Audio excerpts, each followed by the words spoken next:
Au mariage, j'ai malencontreusement renversé un verre de vin sur la robe à 40 000 € de la mère de ma belle-fille. Ma belle-fille m'a immédiatement giflé en hurlant « Vieille bonne à rien, nettoyez ça tout de suite ». Mon fils s'est contenté de rire. Je suis partie.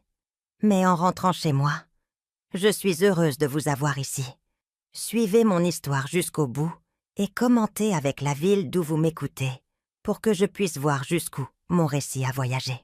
Je m'appelle Colette et à 65 ans, je pensais avoir assez d'expérience pour faire face à n'importe quoi. J'avais tort. Rien n'aurait pu me préparer à ce qui s'est passé au mariage de mon fils. L'instant qui a anéanti 28 ans de croyance que j'étais une bonne mère. La réception était tout ce dont Chloé avait rêvé. Des lustres en cristal illuminaient de leur lumière chaude des tables drapées de soie d'ivoire. Chaque centre de table valait plus que mon budget de course mensuel. Je portais ma plus belle robe, celle bleu marine que j'avais achetée pour les grandes occasions, bien qu'elle semblât bien modeste comparée aux robes de créateurs qui flottaient autour de moi. J'essayais si fort de me fondre dans la masse, de ne pas embarrasser Damien. Mon fils était magnifique dans son smoking. Ses cheveux sombres parfaitement coiffés. Mais il y avait quelque chose de lointain dans son regard quand il me regardait. Quelque chose qui n'était pas là quand il était petit, quand j'étais tout son monde. L'accident s'est produit pendant les discours. Je tenais un verre de vin rouge, mes mains tremblant légèrement de nervosité, quand quelqu'un m'a bousculé par derrière. Le vin s'est envolé de mon verre dans un ralenti qui m'a semblé interminable. Un arc cramoisi qui a atterri en plein sur la robe de Martine. 40 000 €, c'est ce que Chloé a crié en se précipitant aux côtés de sa mère. La robe était faite sur mesure, importée d'Italie. Et maintenant, elle était tachée par un vin de réception bon marché. Martine se tenait là, figée, son visage crispé de dégoût, en regardant la tache qui s'étendait. « Espèce de vieille maladroite !» La voix de Chloé a fendu le silence soudain. Toutes les conversations dans la pièce se sont arrêtées. Tous les yeux se sont tournés vers nous. « Avez-vous la moindre idée de ce que vous avez fait ?» J'ai balbutié des excuses, attrapant des serviettes, essayant de tamponner la tache. « Je suis tellement désolée. C'était un accident. Laissez-moi aider. » La gifle est partie sans prévenir. La paume de Chloé a heurté ma joue avec une telle force que j'ai trébuché en arrière, manquant de tomber. Le son a résonné dans la salle de bal comme un coup de feu. « Ne la touchez pas !» a hurlé Chloé. « Vous avez fait assez de dégâts. Nettoyez ça maintenant, vieille bonne à rien. » Je suis restée là, ma joue en feu, mon cœur battant si fort que je l'entendais dans mes oreilles. La salle était d'un silence de mort, à l'exception du léger tintement des glaçons dans des verres abandonnés.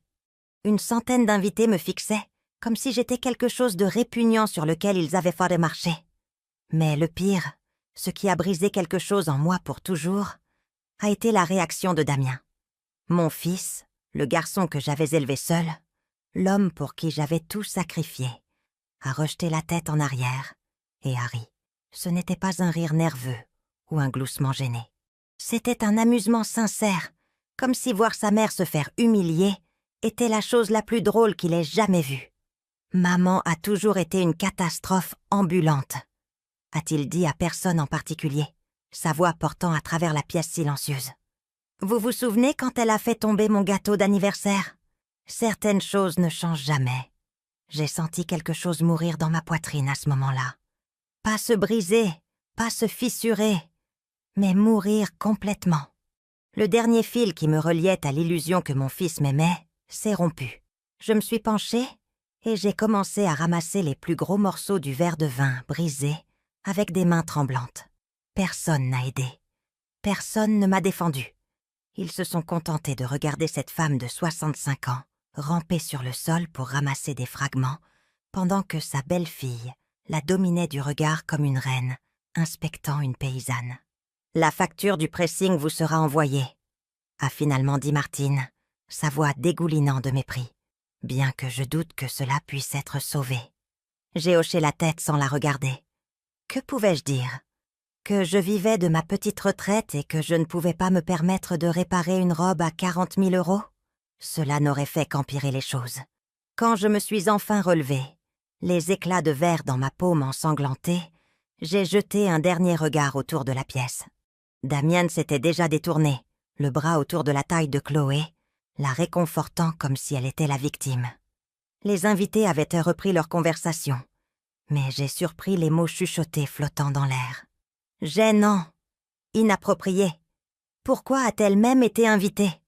J'ai marché jusqu'à la sortie sur des jambes chancelantes, mon visage brûlant de honte. Au vestiaire, la jeune femme m'a tendu ma vieille veste avec un sourire compatissant, qui, d'une manière ou d'une autre, a tout aggravé. Le trajet du retour fut un brouillard. Je ne me souviens pas d'avoir tourné la clé, mis la voiture en marche, ou navigué dans les rues familières. Je me souviens seulement de m'être garée dans mon allée et d'être restée assise dans le noir, le moteur tournant, incertaine d'avoir la force d'entrer. Ma maison me semblait plus vide que d'habitude. Le silence m'oppressait comme un poids. J'ai regardé mon modeste salon, les photos de Damien couvrant chaque surface. Photos de classe, de remise de diplôme, fêtes d'anniversaire, où j'étais toujours celle derrière l'appareil photo, jamais dans le cadre.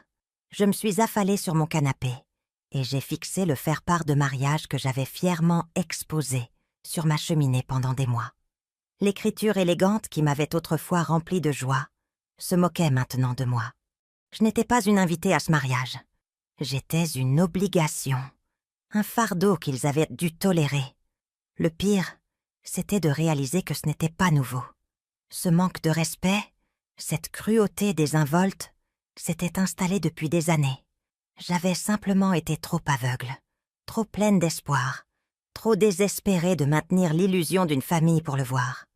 Mais ce soir-là, avec ma joue encore cuisante et mon cœur complètement vide, j'ai enfin compris la vérité.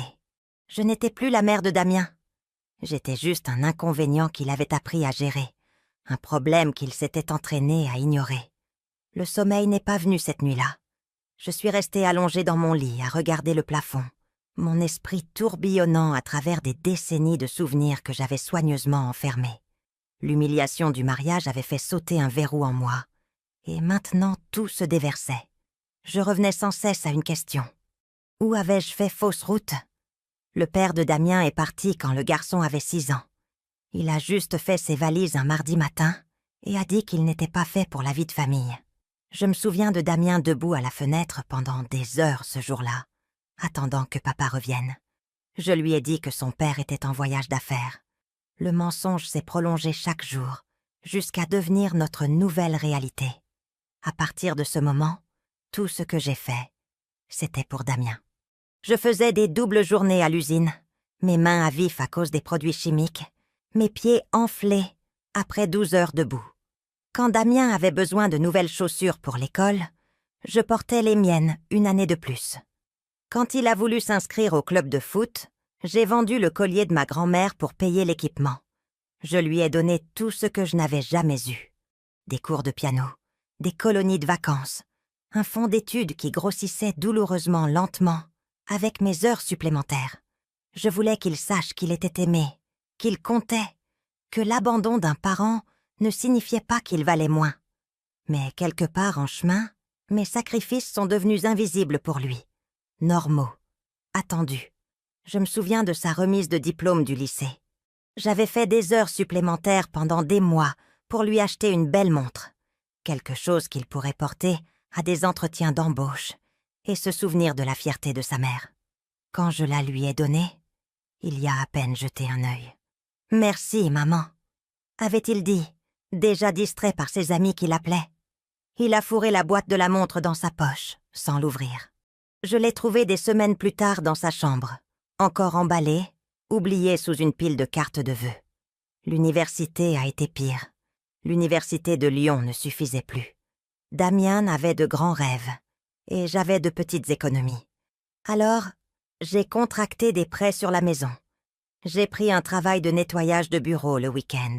Je mangeais des sandwichs au jambon pour le dîner pour pouvoir payer ses manuels. Quand il a ramené Chloé à la maison en 3e année, j'ai tout de suite su qu'elle ne m'approuvait pas.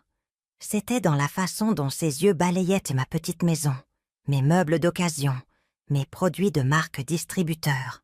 Elle était belle et sophistiquée, la fille de gens qui réussissaient, qui passaient leurs étés sur la Côte d'Azur et ne se souciaient jamais d'argent. « Votre mère est si dévouée », a-t-elle dit à Damien lors de cette première visite. Et d'une manière ou d'une autre, elle a fait sonner le mot « dévouement » comme un défaut de caractère. J'ai regardé Chloé l'influencer lentement, prudemment. Elle n'a jamais rien dit directement contre moi. Elle était trop intelligente pour ça. Au lieu de cela, elle faisait de petites remarques qui semettent le doute. Ma mère dit toujours que les hommes qui réussissent doivent s'entourer de succès, disait-elle nonchalamment au dîner. Ou « J'adore à quel point tu es proche de ta mère. Mais ne penses-tu pas qu'il est temps d'établir une certaine indépendance ? Mon psy dit que des limites saines sont si importantes. » Les changements chez Damien ont été progressifs. Il a commencé à venir moins souvent. Les appels téléphoniques sont devenus plus courts. Quand je lui posais des questions sur sa vie, il disait que je ne comprendrais pas les pressions qu'il subissait, le monde sophistiqué dans lequel il entrait. Après son diplôme, il a trouvé un travail dans la finance, un bon salaire, un titre qui sonnait important. J'étais si fière. Quand il m'a demandé d'emprunter de l'argent pour investir dans une opportunité, je n'ai pas hésité. 18 000 € de mon fonds de retraite. Il a dit que c'était une affaire sûre, qu'il me rembourserait avec intérêt en 6 mois. Les 6 mois sont devenus 1 an. L'année est devenue 2. Quand j'ai finalement posé la question, il m'a regardée comme si j'étais mesquine. « Maman, ce n'était pas un prêt, » a-t-il dit, sa voix patiente comme s'il expliquait quelque chose à un enfant. « C'était un investissement dans mon avenir. Je pensais que tu avais compris. » Mais je m'en souvenais clairement. Je me souvenais qu'il avait promis de rembourser. Je me souvenais qu'il avait appelé ça un prêt. Mais d'une manière ou d'une autre, dans son esprit, mon sacrifice s'était transformé en son dû. Les fiançailles sont venues avec une autre demande. Le mariage serait cher, et bien que Martine couvrait la plupart des frais, pourrais-je contribuer à la lune de miel ? Damien l'a fait sonner comme un honneur, comme si j'étais incluse dans quelque chose de spécial. Encore 12 000 €. Mon fonds de vacances envolé. L'argent que j'avais économisé pour peut-être voir l'Europe un jour. Dépensé pour un voyage aux Maldives que je ne ferai jamais. Puis est venue l'acompte pour leur maison. 40 000 € qui représentaient des années d'économie prudente, de privation de petits plaisirs, de travail au-delà de l'âge de la retraite, alors que mon corps me faisait mal et que mes pieds m'appouvaient à peine me porter pour un autre service. « Vous investissez dans l'avenir de vos petits-enfants », avait dit Chloé doucement quand ils ont demandé. « N'est-ce pas ce que font les grands-mères ?» J'avais dit oui parce que je voulais ces petits-enfants. Je voulais faire partie de leur vie, avoir à nouveau une famille.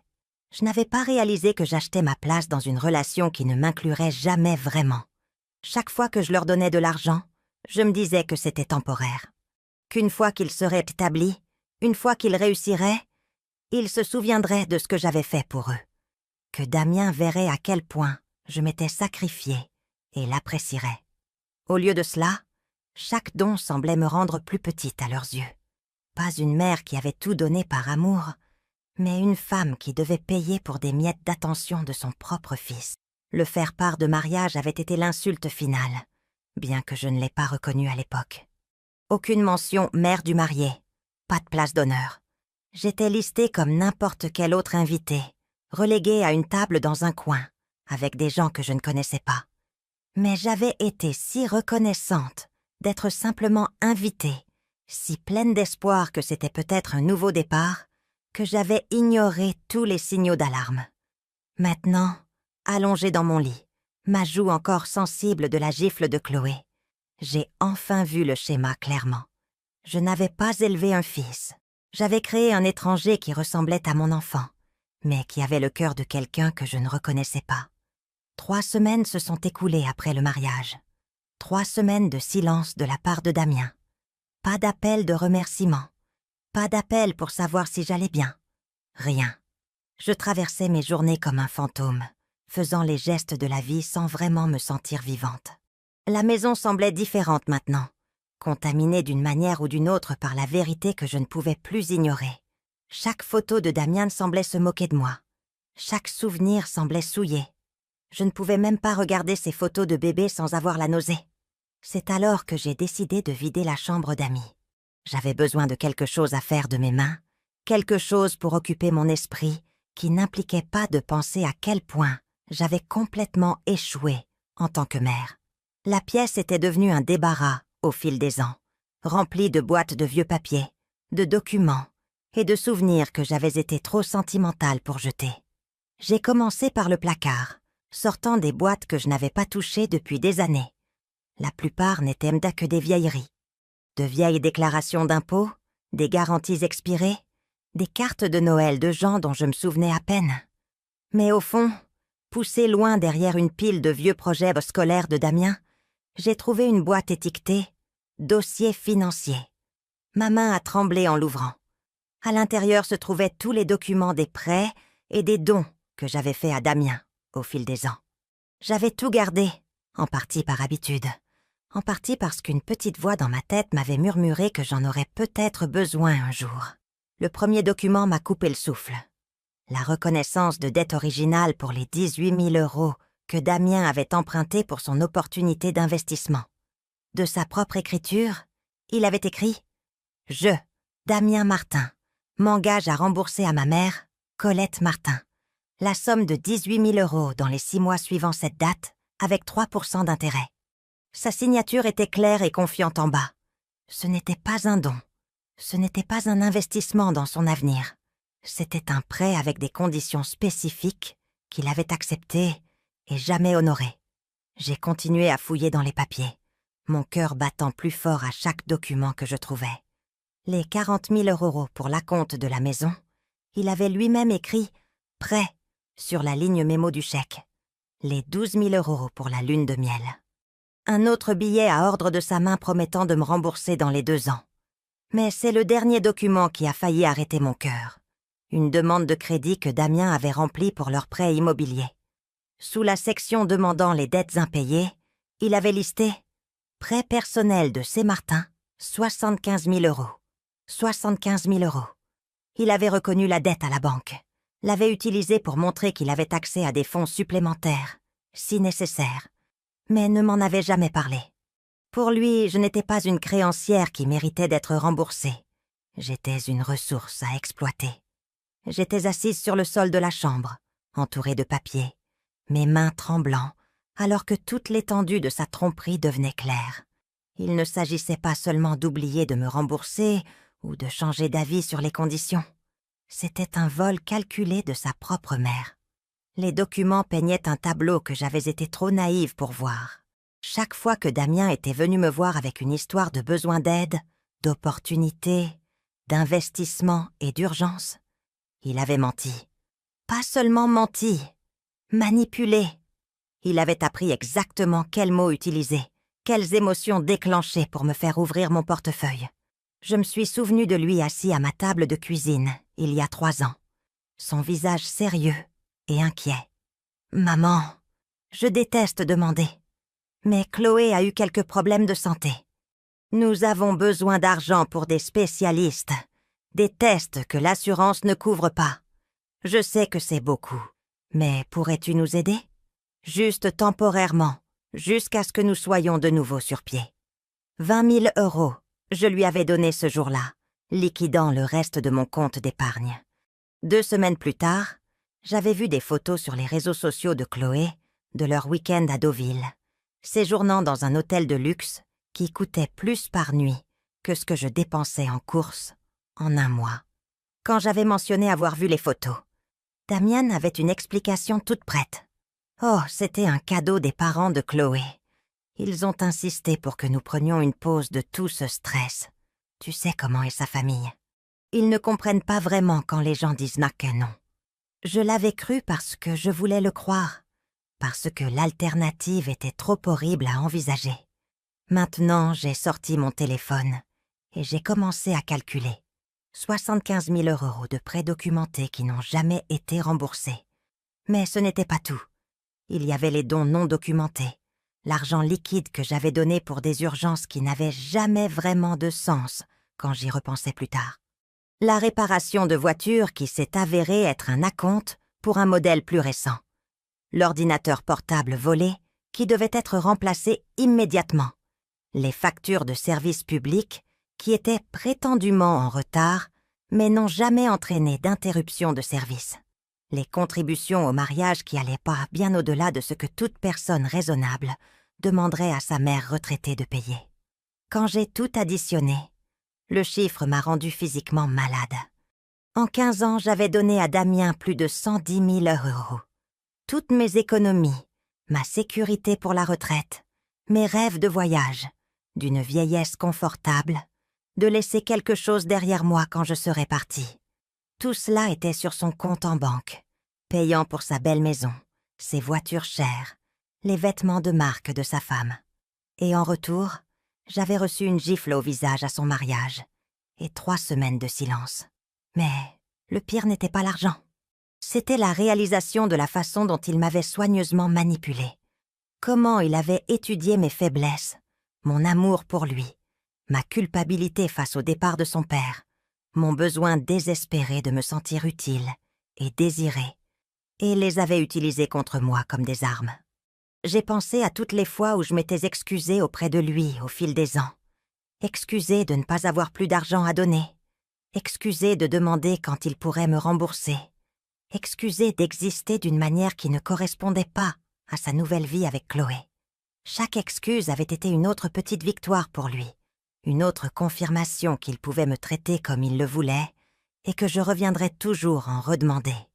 Je l'avais entraîné à me voir comme une victime, en agissant comme telle.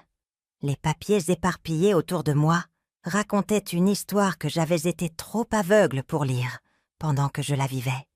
Mon fils n'avait pas progressivement oublié ses obligations envers moi, ou n'était pas lentement devenu plus égoïste en réussissant.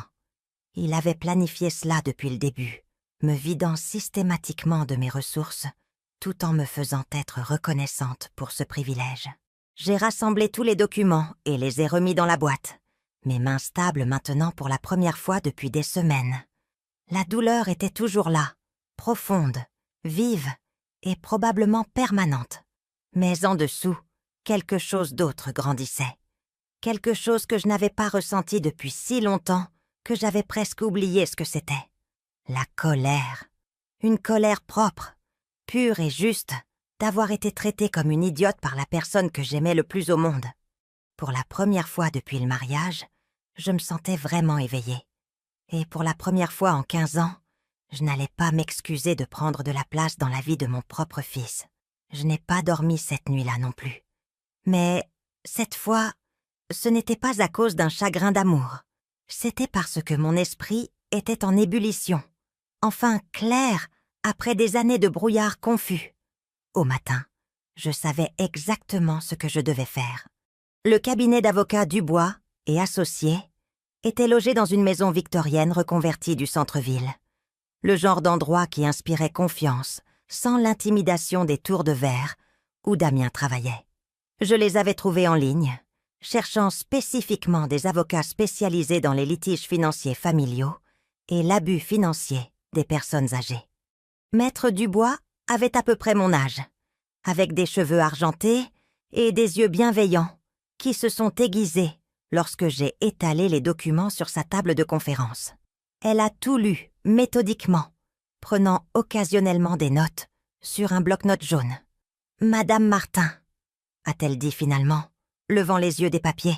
« C'est une documentation assez complète. Votre fils a été très méticuleux en créant une trace écrite. C'est bon ou mauvais pour moi ?» ai-je demandé, ma voix à peine plus qu'un murmure. Même être ici me semblait une trahison de tout ce que j'avais cru sur la loyauté familiale. « C'est très bon pour vous », a dit fermement Maître Dubois. « Ce ne sont pas des dons. Peu importe ce qu'il vous a dit depuis. Ce sont des prêts documentés, avec des conditions spécifiques. Aux yeux de la loi, il vous doit cet argent. » Elle a sorti une calculatrice et a commencé à additionner les chiffres. Sur la base de ces seuls documents, la dette impayée est d'environ 88 100 €. Cela n'inclut aucun don en espèces non documenté. Et cela n'inclut pas les intérêts sur les montants en souffrance. 88 500 €. Le chiffre flottait dans l'air entre nous comme un poids physique. Quelles sont mes options? Ai-je demandé. Maître Dubois s'est penché en arrière dans son fauteuil. Plusieurs. Nous pourrions commencer par une mise en demeure formelle, lui donnant 30 jours pour répondre avec un plan de paiement. S'il refuse ou l'ignore, nous pouvons intenter une action en justice civile pour recouvrer la dette. Avec une documentation aussi claire, je serai très confiante quant à nos chances. Et si je ne fais rien, alors il garde votre argent et continue de vous traiter comme si vous n'aviez aucune importance. Sa voix était douce, mais directe. Madame Martin, j'ai déjà vu des cas comme celui-ci. Des enfants adultes qui considèrent leurs parents comme des distributeurs automatiques illimités. Cela s'arrête rarement jusqu'à ce que le parent impose des limites. J'ai pensé au rire de Damien au mariage, à la gifle de Chloé, aux 3 semaines de silence. Si je fais ça, il n'y a pas de retour en arrière, n'est-ce pas? Il ne me pardonnera jamais. Maître Dubois a étudié attentivement mon visage. Puis-je vous demander quelque chose? Quand votre fils a-t-il fait pour la dernière fois quelque chose qui nécessitait votre pardon? La question m'a frappé comme un coup de poing à la poitrine.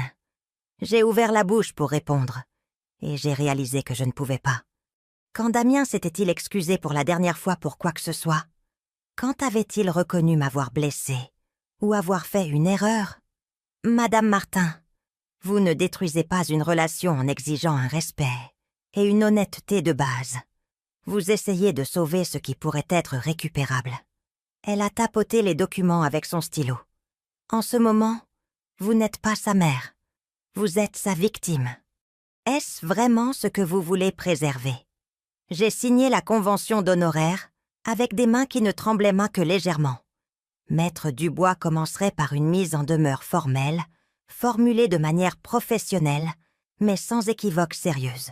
Damien aurait 30 jours pour répondre soit par un paiement, soit par un plan de paiement raisonnable. « Et s'il m'appelle directement ?» ai-je demandé en signant le chèque pour ses honoraires. « Ne prenez pas ses appels » a-t-elle dit fermement. « Toute communication passe désormais par ce bureau. C'est pour cela que vous me payez. » Le chemin du retour vers ma voiture m'a semblé différent. Le soleil de l'après-midi paraissait plus brillant, l'air plus pur. Pour la première fois depuis des semaines, je ne portais pas le poids de la confusion et du doute. J'avais un plan, mais je n'avais pas terminé. L'action en justice n'était que le début. Au cours des jours suivants, j'ai fait d'autres changements. Des petits, qui me semblaient énormes. J'ai appelé la banque et mis en place le paiement automatique de toutes mes dépenses, m'assurant de ne plus jamais être dans une situation où je me sentirais obligée de demander de l'aide à Damien si l'argent venait à manquer. J'ai changé mes informations de contact d'urgence partout. Médecin, banque, police d'assurance, où le nom de Damien était listé depuis des années, j'ai mis ma voisine Hélène à la place. Hélène était une enseignante à la retraite, pratique et fiable. Et surtout, elle ne verrait pas une urgence comme une occasion de me faire la morale sur le fait d'être un fardeau. J'ai vidé mon congélateur et jeté toutes les lasagnes que j'avais gardées pour les visites de Damien. Il n'avait pas mangé ma cuisine depuis plus de 2 ans, prétendant toujours que lui et Chloé suivaient un nouveau régime ou avaient déjà mangé. J'ai rangé la plupart des photos de lui qui couvraient les surfaces de mon salon. Pas toutes. Je n'étais pas encore prête pour ce niveau de brutalité, mais assez pour que ma maison commence à ressembler à nouveau à mon espace, au lieu d'un sanctuaire pour quelqu'un qui ne pensait pas que je valais un appel téléphonique. Le changement le plus difficile a été mon téléphone. Pendant des années, je l'avais gardé avec la sonnerie forte jour et nuit, au cas où Damien aurait besoin de moi. Maintenant, je le mettais en silencieux, après 21 heures, et ne vérifiais les messages qu'après mon café du matin. La première nuit m'a semblé étrange, comme si j'abandonnais mon poste. Mais à la 3e nuit, j'ai réalisé à quel point je dormais mieux sans l'anxiété d'attendre son appel. Une semaine après avoir rencontré Maître Dubois, la mise en demeure était prête. Elle me l'a lue au téléphone, sa voix nette et professionnelle. « Cher Monsieur Martin, cette lettre constitue une mise en demeure formelle pour le paiement des prêts impayés consentis par votre mère, Colette Martin, entre 2010 et 2024. Sur la base de la documentation en notre possession, Vous devez actuellement à Madame Martin 88 247 € en principal, plus les intérêts applicables. Vous avez 30 jours à compter de la réception de cette lettre pour contacter notre bureau afin d'organiser le paiement ou d'établir un plan de paiement. Le défaut de réponse entraînera une action civile pour recouvrer la dette. Ça a l'air si officiel, ai-je dit. C'est le but, a répondu Maître Dubois. Ce n'est plus une discussion familiale, c'est une transaction commerciale. Elle avait raison. Quelque part en chemin, sans que je m'en rende compte, c'est ce que ma relation avec Damien était devenue. Une transaction commerciale où je fournissais le capital et il ne fournissait rien en retour. La lettre est partie en recommandé le lendemain. Je saurais exactement quand Damien la recevrait, exactement quand le compte à rebours de 30 jours commencerait. Pour la première fois depuis des mois, j'ai fait des projets qui ne tournaient pas autour de l'emploi du temps ou des besoins de Damien. Je me suis inscrite à un cours d'aquarelle au centre communautaire. J'ai pris un rendez-vous chez le médecin que j'avais reporté parce que je n'avais pas voulu demander à Damien de me conduire.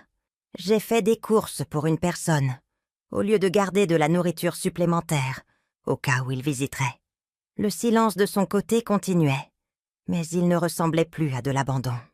Il ressemblait à de l'espace, de la place pour respirer, penser et me souvenir de qui j'étais, avant de devenir rien de plus que la banque personnelle de Damien. J'ai commencé à faire des promenades le soir dans mon quartier, quelque chose que j'avais arrêté de faire parce que je ne voulais pas manquer ses appels. L'exercice me faisait du bien, et je me suis surprise à remarquer des choses que j'avais négligées pendant des années. De nouvelles maisons, les saisons qui changent, des voisins à qui je n'avais jamais parlé, mais qui me saluaient de la main quand ils me voyaient. 3 jours avant que Damien ne reçoive la mise en demeure, mon téléphone a sonné. C'était Hélène, ma voisine. « Colette, ma chérie, il y a une jeune femme à ta porte. Elle dit qu'elle est ta belle-fille. Je lui ai dit que tu étais au magasin, mais elle est assise dans cette voiture de luxe depuis plus d'1 heure. Chloé. » Mon estomac s'est noué, mais pas avec la vieille anxiété familière. Cette fois, c'était de l'anticipation. Elle était là en avance, ce qui signifiait qu'il savait que quelque chose se préparait. Merci de me le faire savoir, Hélène. Je serai à la maison dans quelques minutes. Je n'étais pas au magasin. J'étais au café à 2 pâtés de maison, en train de lire un roman que j'avais acheté sur un coup de tête.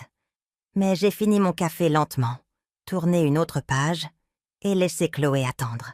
Quand je me suis enfin garée dans mon allée, Chloé était adossée à sa BMW blanche, faisant défiler son téléphone avec l'ennui étudié de quelqu'un habitué à ce que le monde l'attende. Elle a levé les yeux quand je suis sortie de ma voiture, et j'ai vu quelque chose que je n'avais jamais vu sur son visage auparavant. L'incertitude. « Colette !» dit-elle, sa voix anormalement enjouée. « J'espérais que nous pourrions parler. » J'ai pris mon temps pour rassembler mon sac à main et le livre que je lisais, la laissant me regarder bouger à mon propre rythme. À propos de quoi? À propos du mariage, de ce qui s'est passé. Elle a glissé une mèche de cheveux parfaitement méchée derrière son oreille. Je pense qu'il y a eu quelques malentendus. J'ai déverrouillé ma porte d'entrée et je suis entrée, la laissant ouverte derrière moi. Elle a suivi, ses talons claquant sur mon parquet. Dans mon modeste salon, entouré de mes meubles confortables et démodés, elle semblait aussi déplacée que je m'étais sentie à son mariage. « Puis-je vous offrir quelque chose à boire ?» ai-je demandé, jouant le rôle d'hôtesse qui m'avait été inculqué depuis l'enfance. De l'eau serait bien. Elle s'est perchée sur le bord de mon canapé comme si elle avait peur qu'il ne tache son pantalon de créateur. J'ai pris mon temps dans la cuisine, remplissant un verre d'eau glacée et disposant quelques crackers sur une assiette que je ne m'attendais pas à ce qu'elle touche. Quand je suis revenue, elle regardait la pièce avec un dédain à peine dissimulé, son regard s'attardant sur les photos de famille que je n'avais pas encore rangées. « Tant de photos de Damien !» dit-elle en acceptant l'eau. « Il doit vous manquer de ne pas la voir plus souvent. » C'était une partie de pêche.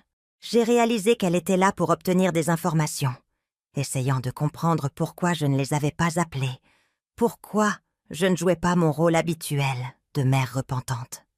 En fait, j'ai été assez occupée ces derniers temps, ai-je dit en m'installant dans mon fauteuil. J'ai commencé à suivre des cours, à lire davantage. C'est incroyable le temps que l'on a quand on ne s'inquiète pas constamment des problèmes des autres. Le sourire de Chloé a légèrement vacillé. C'est merveilleux.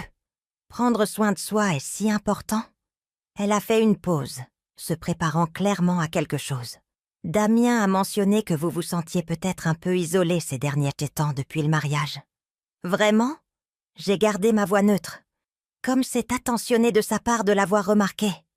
Nous pensions que nous pourrions peut-être organiser un dîner de famille, bientôt. Vous savez, pour apaiser les tensions, tous les trois.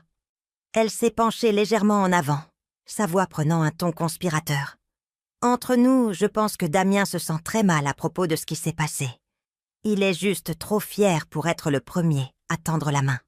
J'ai failli rire. Même maintenant, face à mon silence complet, ils essayaient toujours de me gérer, avec la même vieille manipulation. Me faire sentir coupable de ne pas avoir tendu la main en premier. Me faire croire que Damien était en quelque sorte la partie lésée qui avait besoin de protection. C'est intéressant, ai-je dit. De quoi se sent-il mal exactement? Chloé a cligné des yeux, ne s'attendant manifestement pas à la question. Eh bien, vous savez, toute la situation, c'était une journée si stressante. Les émotions étaient à vif. Alors il se sent mal d'avoir ri quand tu m'as giflé. La question directe flottait dans l'air entre nous. Le sang-froid de Chloé s'est légèrement fissuré, une rougeur montant à son cou. « Colette, vous devez comprendre. Cette robe était incroyablement chère. Et sur le moment, vous avez agressé une femme de 65 ans pour un accident. Et mon fils a trouvé ça amusant. J'ai gardé ma voix calme, factuelle. Je suis curieuse de savoir de quelle partie de cela il se sent mal. » Chloé a posé son verre d'eau avec des mains tremblantes. « Je pense que nous avons peut-être mal commencé. Je suis venue m'excuser pour essayer de réparer les choses. » « Vraiment ?» J'ai incliné la tête. Parce que ce que j'ai entendu, c'est une explication de la raison pour laquelle votre comportement était compréhensible et une suggestion que Damien est trop fier pour s'excuser d'avoir trouvé mon humiliation divertissante. Elle a ouvert la bouche, puis l'a refermée. Pour la première fois depuis que je la connaissais, Chloé semblait à court de mots. « Laissez-moi vous demander quelque chose, » ai-je poursuivi. « Au cours des 3 semaines qui ont suivi votre mariage, Damien a-t-il parlé de moi? S'est-il demandé si j'allais bien? Si j'avais été blessée par ce qui s'est passé? » « Bien sûr que oui, » a-t-elle dit rapidement. Mais je pouvais voir le mensonge dans ses yeux. « Qu'a-t-il dit? » Une autre pause. « Il a dit que vous alliez probablement bien, que vous êtes solide. Solide. » C'est ce qu'ils se disaient pour justifier leur cruauté. Non pas que j'étais forte ou résiliente, mais que j'étais assez solide pour absorber tout ce qu'ils me faisaient, subir et revenir en redemander. « Vous avez raison, » ai-je dit. « Je suis solide, plus solide que vous ne le pensez. » La conversation a été interrompue par le bruit d'une voiture dans mon allée. Par la fenêtre, j'ai pu voir Damien sortir de sa berline, le visage sombre. Il était venu chercher sa femme et s'occuper de sa mère. « Vous l'avez appelé ?» ai-je dit. Ce n'était pas une question. Chloé a eu la grâce de paraître embarrassée. Je pensais qu'il serait peut-être mieux que nous soyons tous ensemble pour cette conversation. La porte d'entrée s'est ouverte sans qu'on frappe. Damien est entré comme s'il vivait encore ici, sa démarche confiante et propriétaire. Il s'est arrêté net quand il nous a vus assis dans le salon, s'attendant clairement à trouver sa femme en larmes et sa mère en train de s'excuser. « Maman, » dit-il, sa voix soigneusement contrôlée. « Chloé a dit que vous aviez une discussion. » « Nous discutions de ses excuses, » ai-je dit, bien que j'attende toujours de les entendre. La mâchoire de Damien s'est crispée. Je pense que nous sommes tous un peu émotifs ici. Peut-être devrions-nous prendre un peu de recul. Je ne suis pas du tout émotive, ai-je dit. Je suis assez calme, en fait. Plus calme que je ne l'ai été depuis des années. Il s'est déplacé pour se tenir derrière le canapé où sa femme était assise, ses mains reposant sur ses épaules dans un geste qui se voulait clairement solidaire. « Écoutez, ce qui s'est passé au mariage était malheureux, mais les accidents arrivent et nous réagissons tous différemment sous le stress. Les accidents arrivent, ai-je répété. C'est comme ça qu'on appelle ça? Le vin renversé était un accident, a dit fermement Damien. Tout le reste n'était qu'une réaction sur le moment. Je me suis levée et tous les deux ont semblé reculer légèrement. Tu sais quoi, Damien? Tu as absolument raison. Les accidents arrivent. Comme moi, découvrant accidentellement des documents très intéressants en faisant le ménage cette semaine. Quelque chose a vacillé dans ses yeux. Quel genre de documents?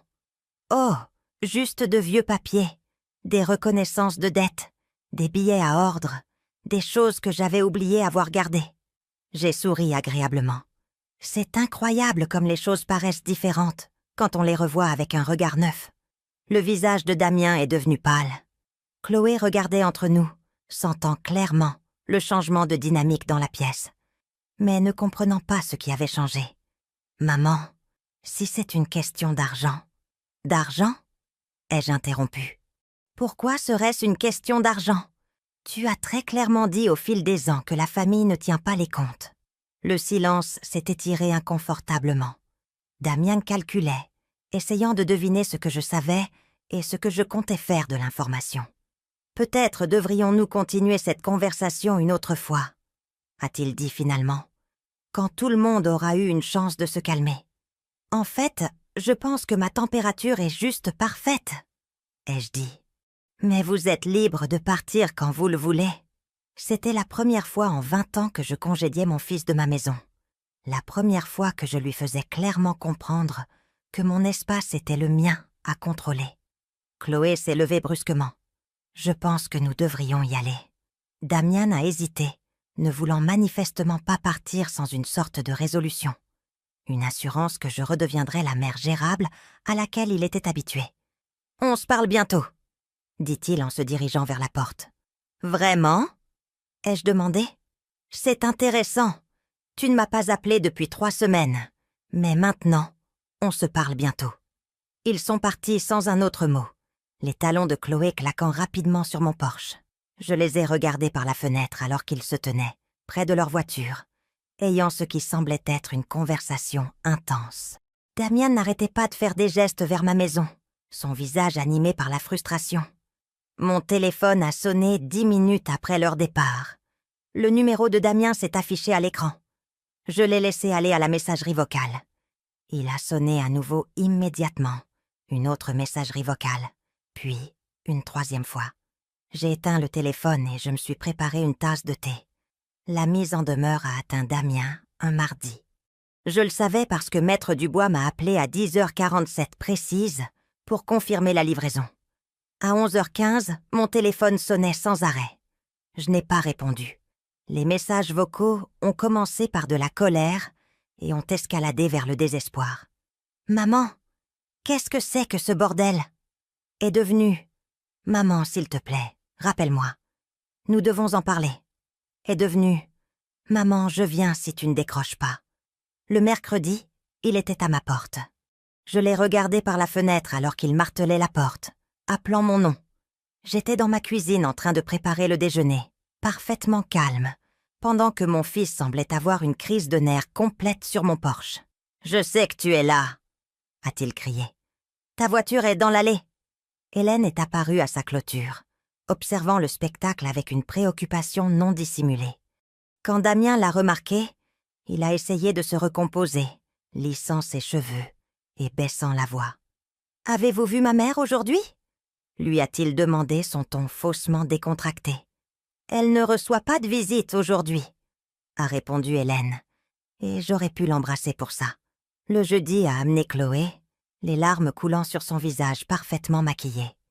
Elle se tenait dans mon allée dans une robe de créateur qui coûtait plus que mon budget mensuel, sanglotant sur la façon dont je détruisais leur famille. J'ai ouvert la fenêtre juste assez pour parler à travers. « De la même manière que vous avez détruit ma robe à votre mariage. » Elle a arrêté de pleurer immédiatement. « Ce n'est pas la même chose. »« Vous avez raison, » ai-je dit. « Votre robe coûtait 40 000 euros. Ce que je demande n'est que de 80 500 euros.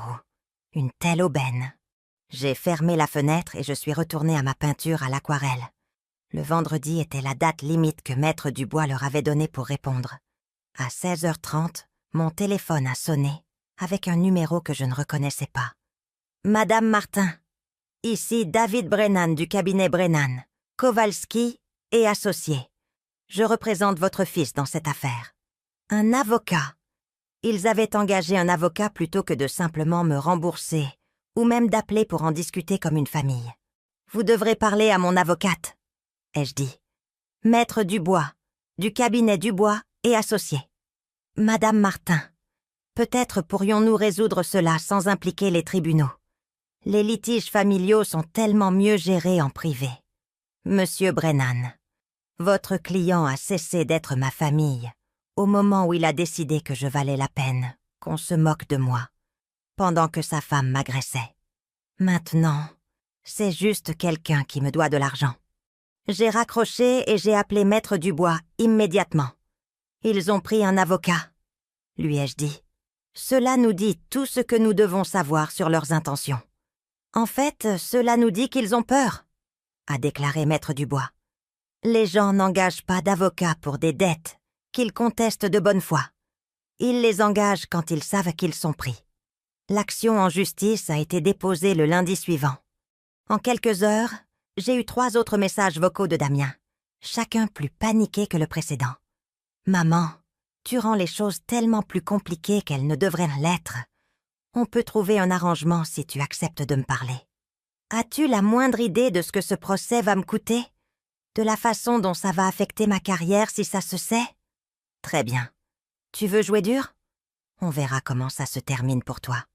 Pas tant. » Le dernier message m'a dit tout ce que je devais savoir sur qui était vraiment mon fils, sous toutes mes années de déni. L'affaire a mis 8 mois à se résoudre. 8 mois pendant lesquels Damien a essayé toutes les tactiques de manipulation de son arsenal considérable. Il m'a envoyé des lettres culpabilisantes sur la façon dont je détruisais son mariage, sa réputation, son avenir. Il a fait appeler des parents pour me supplier en son nom. Il a même essayé de se présenter avec des fleurs le jour de la fête des mères, comme si un bouquet pouvait effacer des décennies d'abus financiers. Je n'ai répondu à rien de tout cela. Toute communication passait par Maître Dubois, qui gérait ces drames avec le détachement professionnel qu'il méritait. La conférence de règlement a eu lieu un matin gris de février, dans une salle de conférence stérile du centre-ville. Damien était assis en face de moi dans un costume cher, flanqué de son avocat.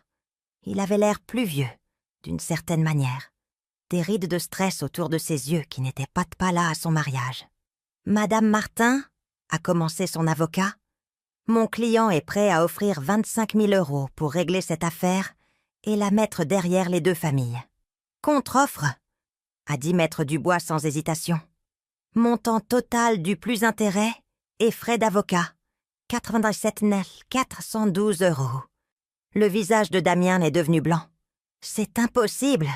Je n'ai pas ce genre d'argent. »« Vous l'aviez quand vous l'avez pris à votre mère, » a répondu froidement Maître Dubois.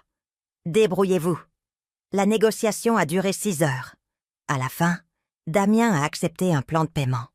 45 000 euros immédiatement. Le reste en mensualité de 1 800 euros pendant 2 ans. Sa maison servirait de garantie. Alors que nous signions les papiers, Damien m'a regardé avec quelque chose que je n'avais jamais vu dans ses yeux auparavant. Du respect. Pas de l'amour, pas de l'affection, mais le respect réticent que l'on accorde à un adversaire qui s'est montré digne. Ça en valait la peine?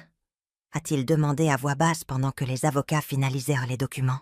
De détruire notre relation pour de l'argent. J'ai soutenu son regard fermement. Je n'ai rien détruit, Damien. J'ai simplement arrêté de faire semblant qu'elle existait. Le premier paiement est arrivé exactement à la date prévue. Le deuxième et le troisième aussi. Damien n'en a jamais manqué un, ce qui m'a dit qu'il avait toujours eu accès à l'argent. Il avait simplement choisi de ne pas me rembourser parce qu'il n'avait jamais fait face aux conséquences de son vol. J'ai utilisé les 45 000 euros initiaux pour faire quelque chose dont j'avais rêvé pendant des décennies. J'ai réservé un voyage d'1 mois, en Irlande. J'ai séjourné dans de petits bed and breakfast, exploré d'anciens châteaux et parlé à des étrangers qui ne savaient rien de mes échecs en tant que mère et ne voyaient qu'une femme assez intéressante pour partager des histoires. Dans un pub du comté de Cork, j'ai rencontré Éléonore, une institutrice à la retraite de Dublin qui voyageait seule pour la première fois depuis la mort de son mari. Nous avons passé 3 jours à explorer la campagne ensemble. Et quand elle a mentionné qu'elle pensait visiter l'Amérique, je l'ai invitée à rester chez moi. « Vous avez de la famille en France ?» a-t-elle demandé. « J'ai un fils », ai-je dit. Mais nous ne sommes pas proches. C'était la première fois que je le disais à voix haute, sans avoir honte. Mon fils et moi n'étions pas proches. Et c'était son choix, pas mon échec. Éléonore est venue en visite 6 mois plus tard. Et nous avons passé 2 semaines à visiter la route des vins, à faire de la randonnée dans les parcs nationaux et à découvrir que l'amitié à notre âge pouvait être encore plus riche qu'elle ne l'avait été dans notre jeunesse. Nous avons fait des plans pour voyager à nouveau ensemble, vers des endroits que je n'aurais jamais imaginé avoir le courage ou les ressources de voir. Les paiements mensuels de Damien continuaient, comme sur des roulettes. Nous ne nous parlions jamais, mais chaque chèque qui arrivait ressemblait à une petite victoire. Non pas à cause de l'argent, mais parce qu'il représentait quelque chose que je pensais impossible. Tenir mon fils responsable de ses actes. 1 an après le règlement, Hélène a mentionné qu'elle avait vu Damien passer en voiture devant la maison plusieurs fois, mais sans jamais s'arrêter. Peut-être qu'il veut se réconcilier, a-t-elle suggéré doucement. Peut-être, ai-je convenu. Mais la réconciliation exige de reconnaître ses torts, pas seulement de regretter ce que l'on a perdu. Je n'étais plus amère. La colère qui m'avait soutenue pendant la procédure judiciaire s'était estompée pour devenir quelque chose de plus calme, mais de plus permanent. L'acceptation. J'ai accepté d'avoir élevé un fils capable de traiter sa mère aussi mal que n'importe quel étranger le ferait. J'ai accepté que mon amour pour lui n'avait pas suffi à faire de lui une bonne personne. J'ai accepté que certaines relations ne peuvent être sauvées, seulement survécues. La maison semblait différente maintenant, plus légère. J'avais redécoré avec des couleurs que j'aimais, au lieu des tons neutres que je pensais plus acceptables. J'avais remplacé les photos de Damien par des photos de mes voyages, des images qui reflétaient qui je devenais, plutôt que qui j'avais été. Pour mon 67e anniversaire, je me suis offert une journée au spa. Assise dans le fauteuil de massage, regardant le jardin par la fenêtre, j'ai réalisé quelque chose de remarquable. J'étais heureuse. Pas le bonheur désespéré et conditionnel qui dépendait de l'approbation de Damien, mais un contentement calme et constant qui m'appartenait entièrement. Ce soir-là, Éléonore a appelé de Dublin pour me souhaiter un joyeux anniversaire. Nous avons parlé pendant 1 heure de nos projets pour sa prochaine visite, du cours de cuisine que nous voulions suivre ensemble, du petit appartement qu'elle envisageait de louer dans mon quartier pour des séjours prolongés. Après avoir raccroché, je me suis assise dans mon jardin avec un verre de vin, regardant le coucher de soleil peindre le ciel de nuances de rose et d'or. Quelque part en ville, Damien vivait sa vie sans moi. Pour la première fois, cela ressemblait à sa perte, pas à la mienne. Le dernier paiement est arrivé à temps, accompagné d'une note de l'écriture de Damien. Dette intégralement remboursée. J'ai déposé le chèque et jeté la note. Certaines dettes, j'avais appris, ne pouvaient jamais vraiment être remboursées intégralement. Mais certaines libertés n'ont pas de prix. Maintenant, j'aimerais savoir ce que vous en pensez. Vous qui écoutez mon histoire. Qu'auriez-vous fait à ma place? Avez-vous déjà vécu quelque chose de similaire? Commentez ci-dessous. Et pendant ce temps, je vous laisse sur l'écran final 2 autres histoires qui sont les favorites de la chaîne et elles vous surprendront certainement. Merci d'avoir regardé jusqu'ici.